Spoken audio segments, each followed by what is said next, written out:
The Kansas State School for the Blind presents KSCOMS Chat Q&A with Mary and Bill, November 3rd, 2023. A Zoom screen shows 7 participants. Education, you know, the pendulum's always swinging back and forth. And I'm thinking about with reading, there was a time when the big thing was differentiated instruction and leveled readers. And then it's starting to swing away from that. It's getting more into group instruction, kind of like it used to be. So what are the things that you see with, let me let her in, that you see with O&M? Because there seem to be a lot in our realm of working with the visually impaired that stays pretty much the same as we go through the years, but then there are lots of things that are more fluid. So what are some big changes that you've seen and some things that have stayed the same since you started all this?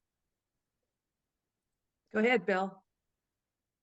I think, and this is a critical look at the field, but not a criticism of any one person. So if we can stipulate that at the beginning, that means I'm going to say bless their hearts before I launch into why standards are important.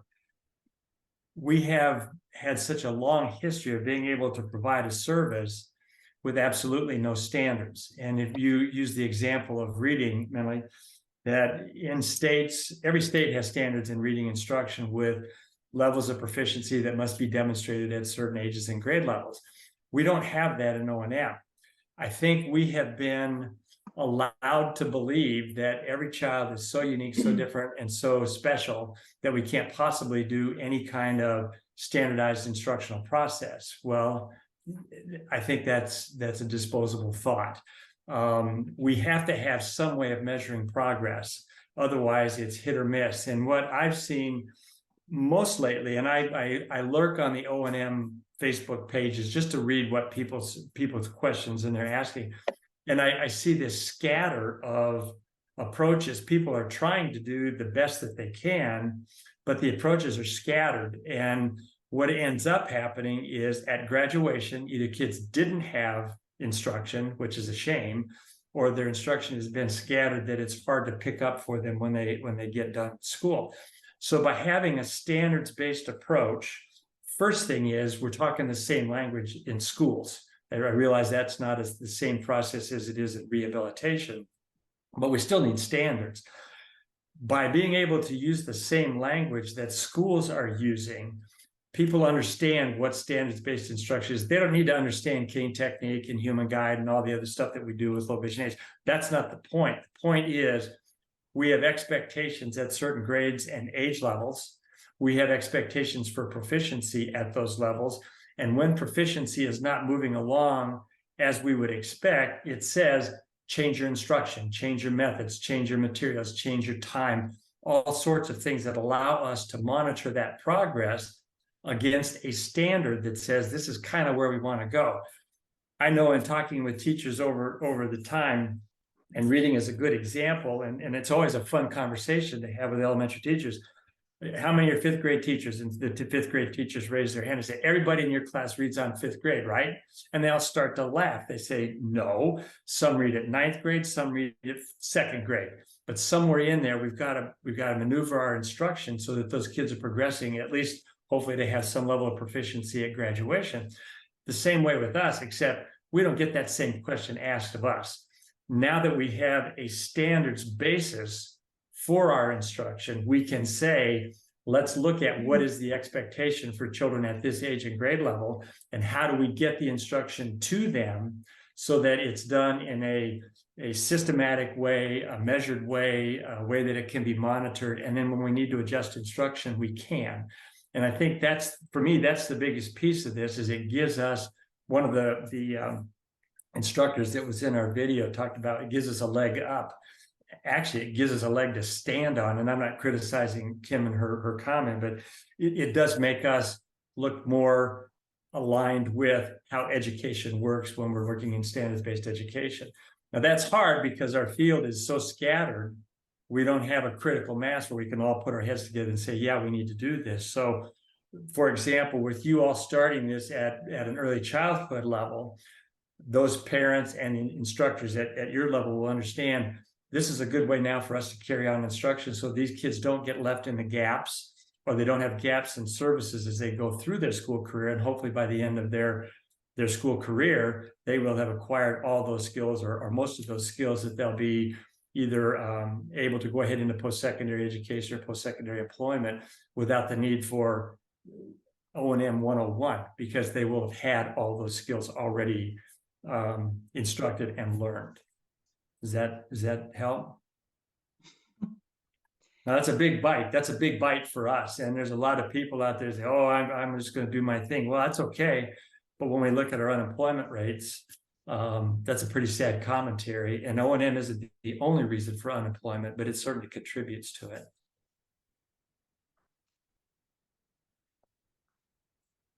I think some of the changes that we're seeing more globally is the rise of telepractice. Not that it wasn't done before COVID, but we see a lot more of it.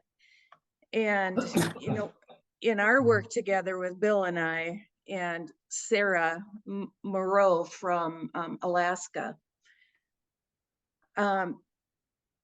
we saw telepractice taking forms that really put instructors at risk and students at risk, all under the guise of, well, we're going to experiment with this and see if it works and how it works.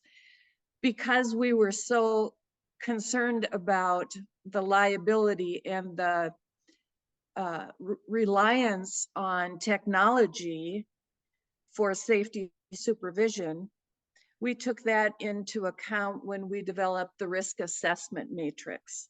And so I think right now we have this teeter-totter. On one hand, we've got mostly university people telling their students that, you know, telepractice is okay without really looking at the conditions under which it is okay and which it isn't okay. So some of our work has really focused on that. And I think that's kind of a change in the profession, I guess. The other thing I would say about the changes I see, and that I guess I'm part of, is that we have more ideas coming from the ground up rather than the top down. It seems to me that in the past, the universities really directed how our profession was going to be moving based on the influence that they have at their level. But I think we're seeing more non-university people like myself looking at ground level stuff and coming forward with new ideas. And let me tell you, that's a little scary when you're not a university person, to have these big ideas and to do research outside of that institution. But I think that's a good thing, because I think instructors on the ground have a better idea of what's needed sometimes than even the universities. So I think that's a change. And we look at the variance in population of children that we serve, and that population is extremely fluid. I have said openly in many presentations that it's ill-defined. While we have a system that was set up, obviously, on blind rehabilitation for able-bodied vets, yada, yada, you know, that history from O&M 101, there have been some changes within their pieces related to technology, but there's a lot of stuff that we're still doing that dates back 30, 40, 50 years. When we look at the population of children now with, I can't get a handle on CVI. I see people talk about it's the biggest area that we have for kids in our programs now that we're offering services. And yet, even talking at length with the people at Perkins, I couldn't get an idea of how many we're really looking at. And the population in that is so diverse, it's hard to put a finger on. We have the children that have this thing called convergence insufficiency, Maybe you've seen some of that with some of the older young kids that you work with. Clearly, a medical intervention is outlined in the research, and yet it gets tossed to us because it has something to do with the eye thing. And then I just recently read about this whole thing called transableism. Have you heard of that little concept? People are identifying as blind, visually impaired, even though they're not. And then they want to learn Braille, and they want to learn to travel with a cane because they identify as a person with a disability. And it's like, oh my word, how do you even begin to get a handle on that? But it's going to end up in our laps unless we have a concerted or concentrated approach on how we might be able to deal with that. And I don't see anything from a university or even at the federal level that would suggest anything other than, well, you have to assess everybody, you have to do all this yada, yada, yada stuff. Well, for teachers that don't have a lot of time to begin with, we're looking at these other categories that are just floating in to us. I think it's a cautionary note for us and who we actually can serve based on the training that we have and then the training that's supported once we're in the field. If you haven't heard that whole transableism thing, kind of Google it and just see, because it is it's going to be a stinker. I say that, and I don't want to take anything away from people, but I just looked at that and all I could do was shake my head and say, well, it's going to hit us in one way or another. I think we could stay ahead of the game if we're cautious about it. But that's that ill-defined population. And in my own research, I did a multi-year analysis of the population of kids that go through schools and is visually impaired. 90% of those kids don't even reach the threshold of legal blindness. And I realized educationally that term means nothing for us. But what it does tell me is we got a lot of kids with a lot of good usable vision that may not be getting services because they're not seen as a priority for service, because we tend to look at the children that have a more severe visual impairment. And yet that's a huge population of children that are falling into that unemployment group. And if they're not getting O&M because they're less of a priority, then it's going to create a bigger problem for our friends in rehabilitation. And they've already told us that. They said we're getting kids that just have no training, and that's not a good thing. So for me, when I look at a group like you that are doing things at early childhood, we've got a grand opportunity to really educate parents on the advocacy part that they'll have to insist on as the kids go through their school age programs, to be sure that those kids are getting the services that they need at the time they need them, not crammed into the last 2 years of high school or whenever else it could be done.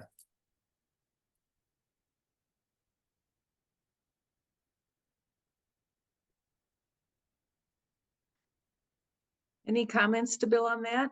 Yeah, guys, yeah. You guys are really, really quiet. Pam wants to talk. Just put something in the chat about how I've been seeing like lack of O&M instruction almost due to like psychosocial impacts of blindness. And that, instructors will say, oh, well, the student doesn't want to use a cane, or they don't want to look different than their peers. And so schools are like, well, the student doesn't want to do it and the parents aren't really pushing for it, then it's probably not really necessary.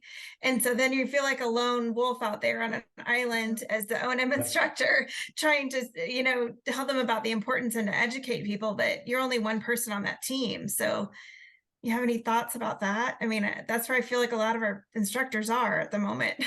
Mm-hmm. Mm-hmm. I think part of it is timing.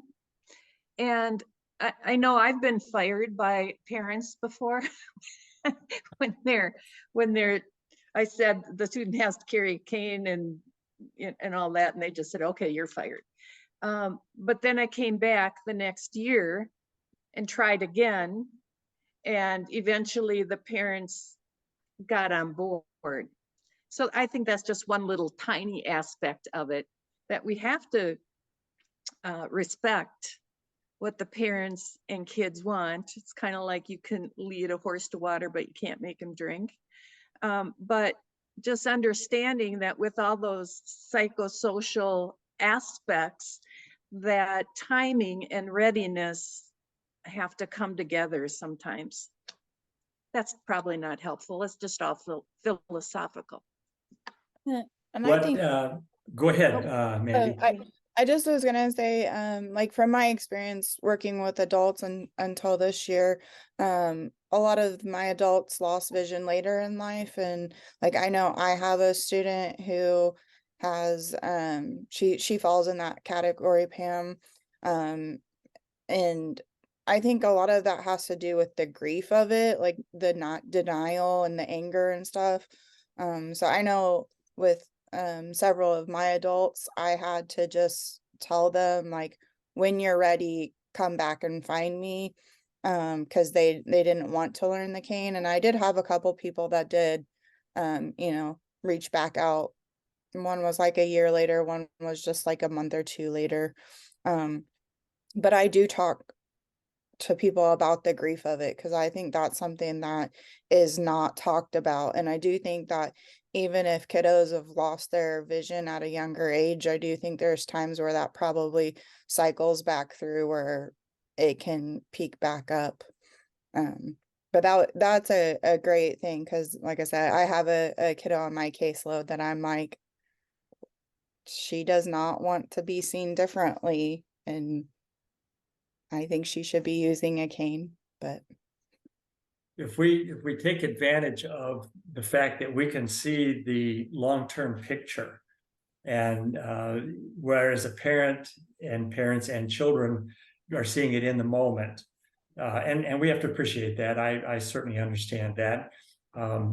We can see the longer term picture that says, in order to be perceived as less dependent, more independent, there's a set of skills that are important to acquire. And because we can see what the effects are for those individuals at later ages when they're trying to catch up, as opposed to learn as you go. And then it's just like Mary said, you take them where they are.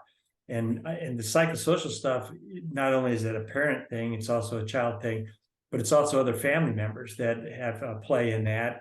The grandparents and others that may have had a different impression of what this thing called legal blindness is, which we know is nonsense, but that's a term that we have to deal with. But I think because we have that longer picture, the longer view, what it looks like at the other end when you don't have those skills and you are perceived as more helpless, more dependent. Mary's heard this time and again, this travel buddy for elementary age kids, I think is pure nonsense. I think those kids, if a third grader can walk to the nurse's office, then every third grader goes. You don't have a travel buddy until you're a sophomore in high school. And part of that I know is because we don't have enough staff, but it is a thing that just, I think, reinforces that perception of dependence.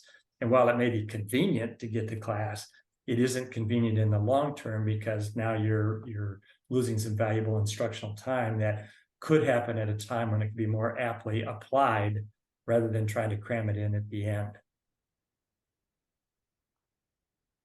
And I've had parents say the same thing. It's like, well, let me just show you this picture. And that's a euphemistic picture. This is what it looks like in the long run. And I think Kim even said something about that in one of her videos that we presented, that she said when she showed the parents what the skills were, parent had no idea. It's like, oh, really? That's a bigger deal. Well, yeah.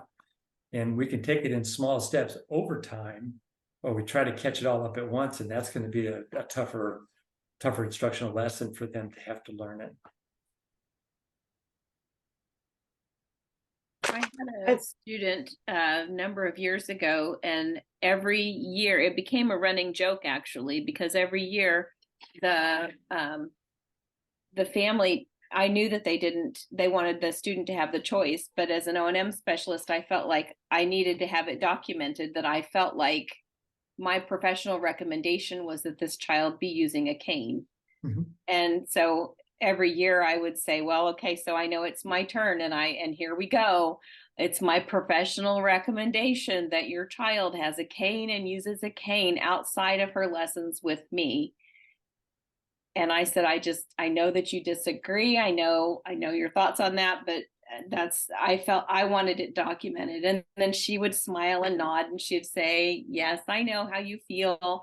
And you're right. We would like for her to have that choice. And if she doesn't want to use it, we're not going to push it. So, but I felt like, and now she's completely blind and she has a hearing loss. So I feel like I had to take care of covering professionally myself by having that documented all these years, so that, you know, because sometimes people can come back and say, well, why didn't you? And you can say, well, I tried. Right. And that's a good position, that you've taken the time to actually show where those recommendations were. And it's like reading. Does the child get a choice to learn to read? And would the third grade teacher say, or I'm sorry, first grade, because that's better where reading instruction happens. Well, he just doesn't want to learn how to read. That dog don't hunt. There is a point where we have to say there is a point that instruction really needs to take place.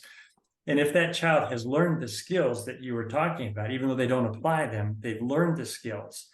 At least they've demonstrated them in your presence, so you know they have the capacity to use them. Whether or not they use them is another story. And then that really does become a choice. Hopefully it doesn't have a tragic outcome or an injury outcome, but you've done the best that you can possibly do. And you really can't, like Mary said, you can take a horse to water, but you can't make him thirsty. So I think you're covering all those bases appropriately if someone were to ask a question down the road. I put that kind of information in my assessment report. Things, for example, I like to talk about the cane as a tool. So if the child has depth perception issues that was demonstrated in this situation, the cane is a tool that accommodates for that. If a child with low vision misses a lot of environmental information, I say the cane is the tool that takes care of the walking surface, so that it frees the vision to be about up here, so that they can tune into that other environmental information that is really important. So that's just how I approach getting that in writing, is to make sure that there's a clear link between the visual capacities and the cane as a tool to accommodate for that lack. I don't know if that helps or not. In some of our presentations that we've done on risk assessment and liability, we've heard some of these horror stories from what instructors are confronted with. And to your point, Nancy, even if the child isn't using that particular tool, that family knows that you are a resource to come back to in the future. An example was, we heard in one of our sessions where a special ed director had told a parent, you don't even need O&M instruction. You just need to give the student a pair of IRA glasses and they're going to be able to walk all over campus and do just fine. The people from IRA are saying, don't do that. But if you get a parent who doesn't have a basis of knowledge and then they have no connection to somebody, that special ed director could be seen as the final authority. And holy cow, it's going to be in a bad way. I realize we can't prevent stupid decisions, and we can't mitigate stupid decisions or recommendations. But if the parent knows that you are a constant resource to go back to at least ask a question, then I've heard that from early childhood teachers for years. Parents trust you guys because you're often the first person they have connected with, at least for the younger children. And they understand that connection and that trust that they have with you. It may be that piece that helps them further down the road. Well, Mary, I liked what you said about how to explain that to parents, because I think that's useful for the teachers too. Because I've had teachers who don't see the importance of the cane, and they'll say, well, she just left it in the classroom, so whatever. But that helps explain it a little bit more, because sometimes they don't look like they need it. Sometimes they're really good at explaining, but safety wise for everybody in the building, it's better for them to have it. Dee, were you going to say something earlier? Yes, I think in my situation now that I'm not in the school systems now, but I'm doing the birth to 3 with families, and being out there in the team meetings, talking with other providers, that's OT, PT, speech, all of the groups that's in these team meetings, they're like, O&M. I'm like, yes, we need it for these babies. We need it for the toddlers. And I'm finding that it's now, and as I'm seeing it, is also having to teach them and bring attention to O&M for these littles, because they're just like, well, they're not going to do this. I'm like, we think down the road as well. Yeah. And we want them to be able to move around their classroom, go to recess, go to these places in preschool. They can go to the nurse, they can go to the restroom, because all their other kids are doing that in their school. And so it's really become more of a, like, oh, we didn't think about that. I'm like, exactly. So I'm finding it more now on the 0 to 3 end of it, and how much it's having to be this teaching method. And again, the expectations of what's happening with everyone else. This is going to be the same for your child. And that's what we want to do. So just getting that explanation and say, this is how this can work, and this is how we can work together, because that transition I'm finding from part C to part B is quite challenging because of how that process works and how all the different information comes in, the teams come in, and everything else, what's available, what's not available. I just had a team meeting the other day that we're like, this child is completely blind. And the director's like, we can't give him a one-on-one. We're like, oh, well, first of all, there's a big safety issue right there, because this child's not going to be able to defend themselves. So we need to teach staff to help the mobility, to build that mobility, to even just sit at the table, get to the table, get in a chair, all that stuff. And even the directors are just like, nope, we just, we don't see that because this is what's going on. I'm like, well, we have a lot of learning to do here. So that's the big thing that I'm running into now, being in this new position. And it's just kind of like, there's a lot of brick walls.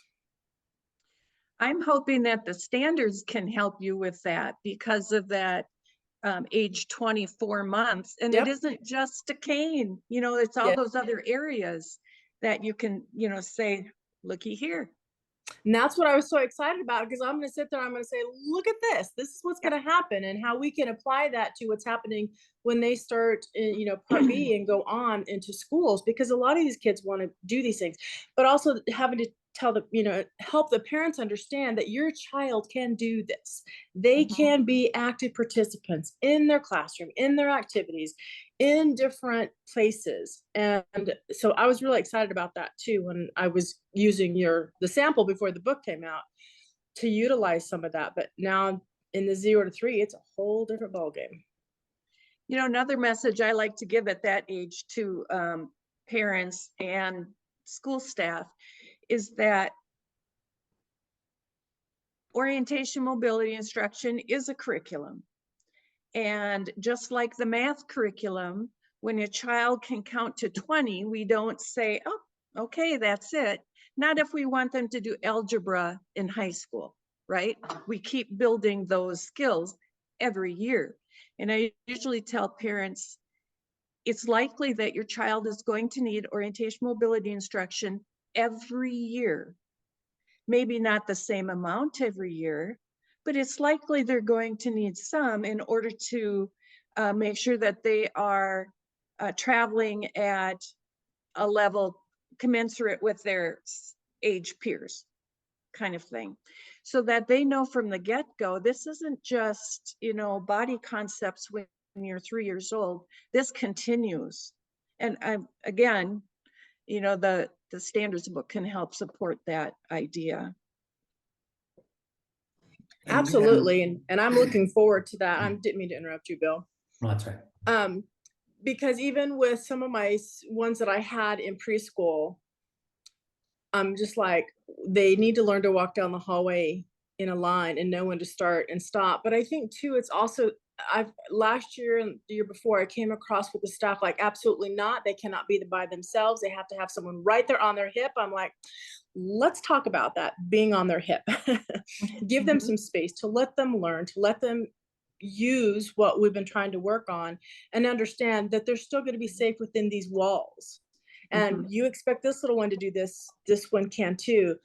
And so it's also educating some of the staff, but I've had resistance on that. Nope, there's stairs, I have to do that. I'm like, okay, so let's talk about, okay, so let's do between one level. If it's long and it's during transition, fine, that's okay, that's a safety thing, that's a no problem. But stairs are not going to be moved out of their way in life, and you need to understand that. And so it's even teaching some of the staff of just about O&M too, because I had someone just saying, well, she needs a stick. I'm like, I don't know what a stick is. It's not coming from a tree, but okay. If you want to give her a tree branch, that's by all means. I'm like, and you're telling me this. And I'm like, I'm telling you, she does not want this. She is resisting. She doesn't have anything to do with it. And then they're just force feeding that. I'm like, well, we're not going to get anywhere with that. Yeah. One of the things that could be helpful in your discussion about safety supervision are the definitions in the book about safety supervision. So, you know, just because you are walking behind a student or 2 feet away, if you've got line of sight, you're still providing safety supervision, but you're also giving that child the sense that they're doing it by themselves rather than having, you know, somebody on their hip. So that might be a little bit helpful. And that on the hip thing fosters the perception of inability. Right. They're helpless. They have to have somebody. Well, we know from the bigger picture over the long term that when proper instruction happens at the right time in the right amount, the kids do just fine. They develop those skills and they integrate just fine. But if we gap it, or we hit or miss it, or we try to push a lot in a short period of time just to meet our IEP minutes, then that's not a learning situation. That is a compliance situation, but it's very different from learning. Yes, there was it is. The Supreme Court case that I don't know if we mentioned it in our other session, that in 2017 says we have to have ambitious progress now. For years, we were able to show some progress, but now the Supreme Court said it's not good enough.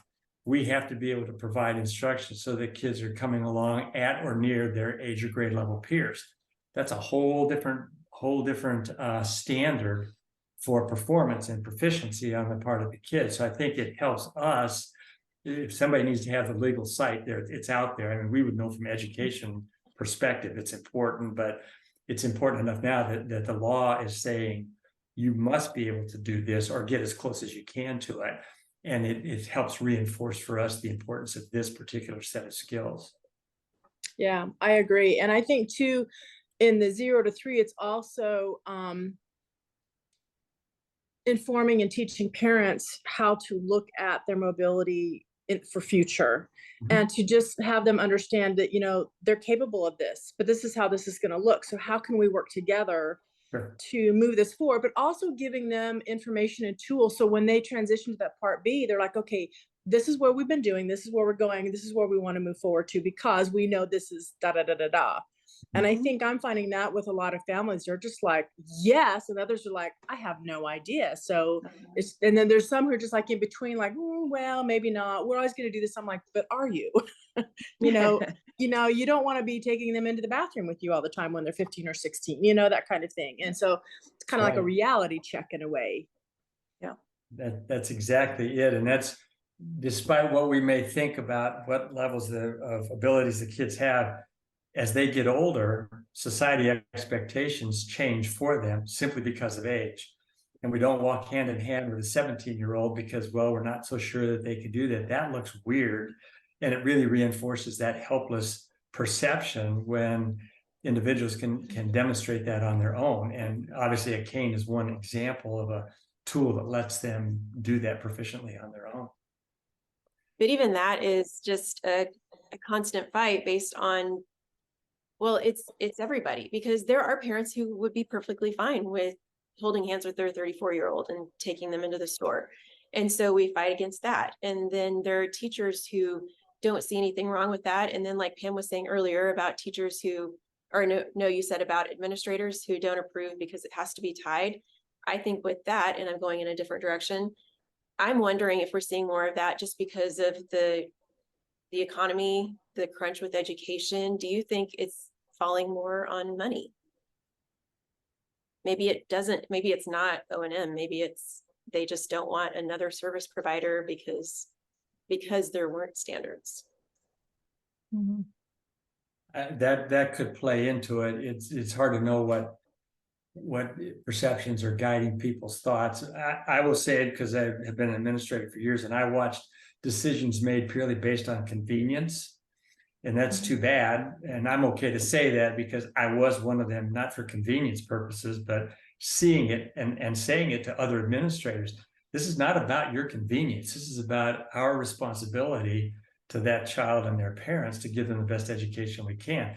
Whether you decide to follow through with that or not, I guess is going to be up to you because you're the person in the district that's responsible for those services. But the other piece of it is, and we know only too well, there's not enough of us. We can have all the laws in the world, but that's not putting more instructors out in schools, in rehab centers, working with kids. We also have to be able to ramp up our personnel preparation so that we can get more people out in the field so those services are ready and available to all the students, regardless of their level of vision. And that's a longer term issue. And it sort of kicks us back to the universities, because at this point, they're the ones that are seen as our answer to that problem. And in a very recent conversation I had with some personnel prep people, they're not seeing their link to that. They don't necessarily see that they have a bigger role in getting alternative instructional patterns out there to get more instructors. They were looking at, they use this term, protecting their programs. We want to keep our programs. Well, if you're not producing enough people, somebody's going to come up with an alternative, and you may not like that, but I guess you don't have to like it because it's not yours to approve. But that's a field thing that's coming up from the grassroots. And I would love to see, especially at special schools, a greater emphasis on that grassroots level training type opportunities so that we're not solely linked to a university. They're important, and I'm not saying that they're not, but they're not going to be able to meet the need, and they're never going to be able to meet the need. So let's work on getting something else in place. And there are alternatives for that. Yeah. And well, it just made me think as you were saying that some of this is related, of course, to systems that we work in. And, related to the universities, they're always looking at how do we make our program revenue neutral? They know they're not going to be a big money maker, but how do we at least break even? And the university, I've seen university programs close simply because they weren't money makers. Right. And so I think those are the pressures, on the higher ed side. But, in states, we're kind of also bound to our state departments and our teacher prep standards and, what our state plan says. And so, I know in Kansas, probably everybody on this Zoom has been frustrated that, it's not required here that students have an O&M evaluation. It is in some other states. And so we've had teachers who have been prepared in other states coming in saying, well, everybody has to have an O&M eval. And they're like, whoa, we don't require that in Kansas. And so, it seems I'm hoping that the standards will help, but it is kind of a state by state problem, a state by state basis right now, that everybody's kind of trying to play under these rules that aren't, the same in every location. And, I'm from Missouri, and I have some friends, they just passed the Bright bill over there, and it's great. They have this great legislation, but they don't have teachers to fulfill those needs, like you were saying. Right. And they're scrambling because they don't know what to do. They've got this new law that they have to abide by, and they just are without personnel. So. Well, there's term I've used over time is called full services utilization. When we expect that the one O&M in Topeka is going to answer all the needs for those children, that's nonsense, because they can't do it, whether you're an O&M or a TVI. There has to be a connection between those local districts, active connection, and the special schools. Fortunately, Kansas continues to have a special school. So there are ways to make that totality of services available to children if there is a push to do that. It's something I did when I worked in Texas for about 10 years. We connected real well, but there were still shortages of people, but at least we had systems that got more services to more kids because we worked together rather than everybody tried to solve it themselves and everybody always doing this, it's somebody else's fault because of, well, who ends up in the middle of that? It's that poor student who's not getting services. So I suspect it's well past time for us to expand that role and make our special schools be the leaders in the state. And I'm not suggesting John's not there, but it's just he and I've had that conversation. I actually talked to your certification people when I was there a couple of years ago, and they're very excited about alternatives in certification options. If there's a push, and that may be something that the school could do, or maybe some of the bigger districts, but it's going to take a full effort on the part of everybody. And as long as we think that every individual is going to have to solve it, what we end up with is when children don't get services and we burn people out. And then those people leave, and now more kids don't get services. So there are alternatives that work, and there's evidence basis for that. It just takes some work and time, but it can be done. I know it can be done because I've seen it done. I have a question, and it's a completely different track, but like Not O&M? It is not O&M. About the standards.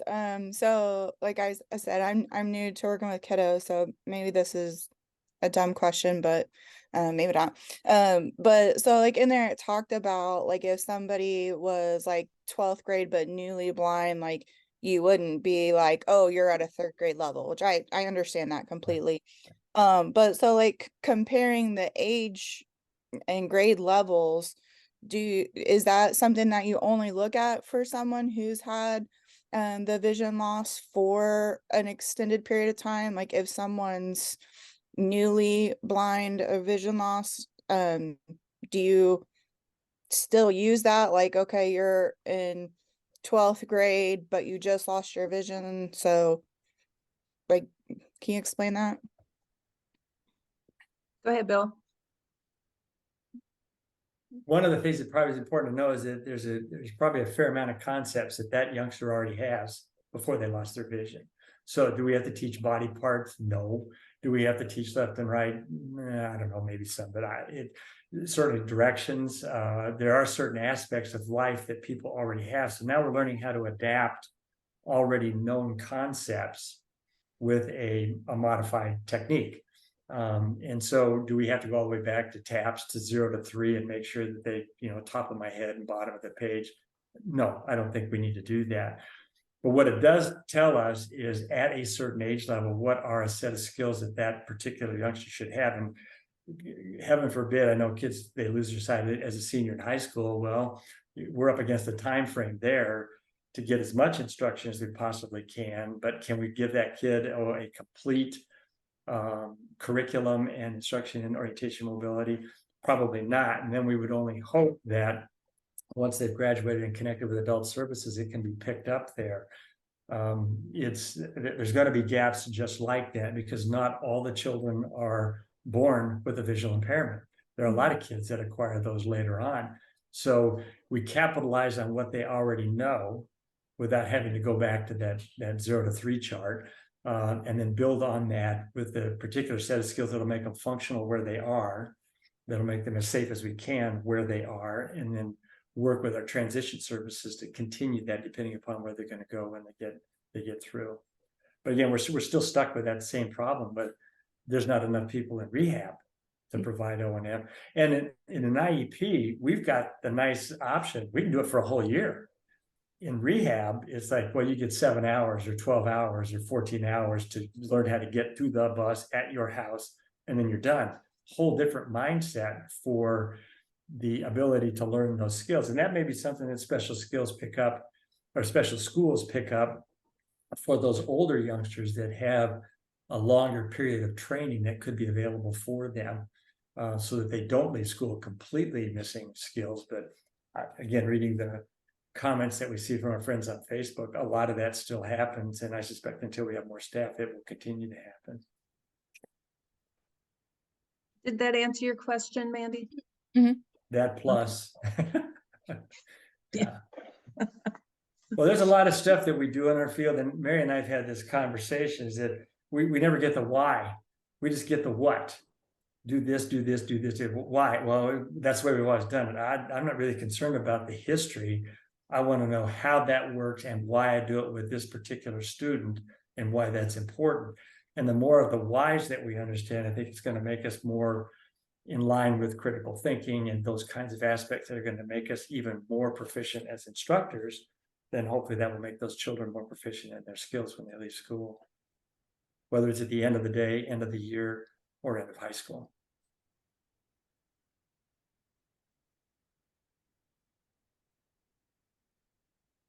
Are you seeing this used out in schools yet? Have you had conversations with some of the instructors around the state that may have seen it, and is it being used there? We just had our vision symposium, our statewide annual vision symposium last week, and we had an O&M group. Not very many people have heard of it yet, so it's still pretty new. Put us on your list for next year. or don't wait for next year. Put us on your list, because Have Book will travel. We will come and do training point specific. I mean, we don't have to wait for that option, depending upon how your professional development plans go, but it's never too late, and it's never too early. So we're oh, go ahead. No, that's it. Our PD person is right here with us, so she can let us know soon if that'll work or not. Is that Mandy? Yes, a big smile. No? Yeah. I think that John Harding would be happy to have you at any point in time, Bill. Okay, well. He's always telling me, we're like, who should we bring in? He's like, Bill Koehler. Who should we bring in? Bill Koehler. Like, because it's always his first thing. So it's pretty funny. Yeah, we should definitely look at that. Please do, because Mary and I have talked about doing this with a couple of other states, and it always ends up, there's other priorities. We get it. We're retired, so we get to fish or play with grandkids or ride bicycles or whatever. But the advantage is you're not competing with other school activities for us. So we have a lot of flexibility. I would say this, Mary, you can have as much flexibility as you want, but I have a lot of flexibility in my time, and we don't have the day-to-day duties that would have caused us to have to juggle a lot of stuff. And for my sake, I retired some time ago, but I didn't quit. So count on us to help out where we can, because we're certainly willing to do that at whatever times we can come to an agreement on. And that covers a lot of categories. O&M is certainly an important one, but it covers a lot of categories. So we're doing a presentation tomorrow at SWOMA on risk assessment and liability. I don't know if any of you are signed up for it or not, and if you are, then I'll see you. Okay. It's an ongoing topic that continues to create problems for us. And one of the things that we talk about is, where does the liability for instruction fall in? So it's a critical topic that I don't think is ever going to run out of time. But again, all those things are available to you, your state, your campus, or whatever. Give us a call. We don't do this anymore, though. Do we do it like this or something? Is that how the phone thing works? This is Boomer with that. It looks like a telephone. Yeah. That's funny. Some of my references are a little dated, but yeah, it's okay. I'll modify. I love having these conversations. We have things that come up all the time with administrators who just don't understand, and we're trying to educate, or, we'll have school district systems who will push back and say, oh, well, you can't do night lessons because that's outside of the work hours. And so we can't have anybody working outside of work hours. And when we try to offer solutions like, well, can you do a supplemental contract, or, like, how do you do it for coaches that work in the evenings? Like, there's a way to do this. And then, you just keep getting pushback. And so we've had to kind of fill the gap on some of those situations in the past where, okay, we'll contract with the school for the blind, then we'll come out and do it. Because, it's really needed for the students. So we're just trying to help the student in the long run. But it's always tricky when you're trying to, again, buck those systems, because you want to play nice, but you want to be firm too, right? One of the women that was in the video that we did talked about that kind of pushback. And she said, can we get a meeting with the administrators and go through what this standards-based approach is? And again, most administrators will understand the standards-based approach. And as she said in the presentation, a lot of them got it, some of them didn't. Okay, well, let's get the ones that got it and get them rolling. We'll work on the others later. She said they had no idea until the end of that presentation. And at the end of it, the light went on. They got additional staff, they got vehicles, they got lessons that happen at other than what would be a traditional school day. All those kinds of things played out because now we're talking standards-based instruction with some levels of proficiency that are associated with it. And would you agree with that, Mary, that Kim's response to that was pretty positive, I thought. Again, you're not going to get them all. So if it's necessary for someone like me, I like John, he's a good guy. And if I'm on his crusade list, give me my flag, I will be there. But if it would help for somebody outside, because you got to be more than 50 miles from home to be an expert, right? Well, I'm in Tucson, so obviously, if it would help for someone like us to come in and speak to those administrators, do it. That's fine. We're ready and willing to do it because we know the need's there. The logo for the Kansas State School for the Blind, a flying blue eagle in the center of a red and yellow sunflower. Fade to black.